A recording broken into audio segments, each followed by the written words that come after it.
మాట్లాడుతున్నారు లైవ్ లో చూద్దాం.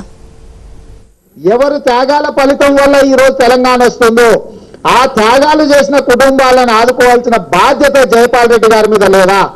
మీరు ఇచ్చిన కేంద్ర ప్రభుత్వానికి ఇచ్చిన నివేదిక ఆ మంత్రివర్గ మూక ఏదైతుందో ఆ మూకకు మీరు ఇచ్చిన నివేదికను బయట పెట్టే ధైర్యం కూడా మీరు ఈరోజు చేయట్లేదు. అంటే 12 పేజీల నివేదిక ఇచ్చారు, రహస్యం అంటున్నాడు. నువ్వు ప్రజల కోసం ప్రజల ఆకాంక్ష మేరకు పనిచేస్తే, ప్రజా సమస్యల పరిష్కారం కోసం పనిచేస్తే, ఇరు ప్రాంత ప్రజల ప్రయోజనాల కోసం మీరు నివేదికిస్తే దాన్ని రహస్యంగా ఉంచాల్సిన అవసరం ఏముందని చెప్పి మేము సూటిగా జయపాల్ రెడ్డి గారిని ఈ సందర్భంగా నేను ప్రశ్నిస్తున్నా. నేను ఒకటే మాట చెప్తున్నా, ఈరోజు జయపాల్ రెడ్డి గారు సమైక్యవాద ముసుగులో ఉన్న తెలంగాణ ముఖ్యమంత్రి కుర్చీ ఆశిస్తున్న ఒక పెద్ద మనిషిగా చెప్పుకుంటున్న పలాయనవాది, పచ్చి అవకాశవాది. ఏ రోజు పెద్ద మనిషి ముసుగులో పచ్చి అవకాశవాదానికి పాల్పడుతూ ఆ ముఖ్యమంత్రి కుర్చీ కోసం ఉవ్వులూరుతున్నారు తప్ప ప్రజా సమస్యల పరిష్కారం కాదు.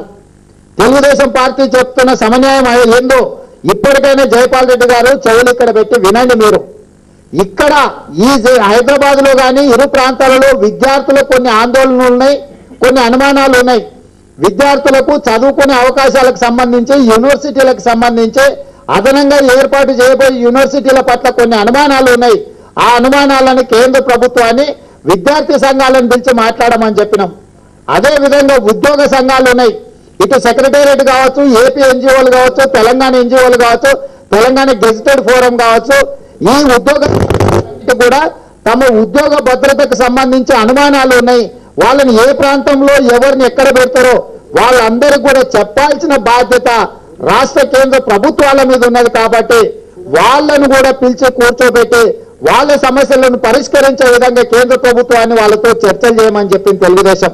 అదేవిధంగా తెలంగాణ ప్రాంతానికి పాలమూరు కానీ, నల్గొండ కానీ, ఖమ్మం జిల్లా కానీ, కృష్ణా డెల్టా కానీ, రాయలసీమ జిల్లాలకు కానీ తాగునీటి సాగునీటి సమస్య మీద ఈ రోజు బ్రిజేష్ ట్రిబ్యునల్ నుంచి వచ్చే ఏవైతే వాదనలు ఉన్నాయో లేకపోతే అక్కడ వచ్చే ఏవైతే ఫలితాలు ఉన్నాయో వాటి వల్ల ఇరు ప్రాంతాలకు సంబంధించిన రైతులకు ప్రజలకు వచ్చే సమస్యల మీద కేంద్ర ప్రభుత్వం ఒక విస్పష్టంగా భవిష్యత్తులో సమస్యలు ఉత్పన్నం కాకుండా వాళ్ళని కూడా పిలిచి కూర్చోబెట్టి వాళ్ళ అనుమానాలను నివృత్తి చేయమని చెప్పి తెలుగుదేశం పార్టీ డిమాండ్ చేసింది.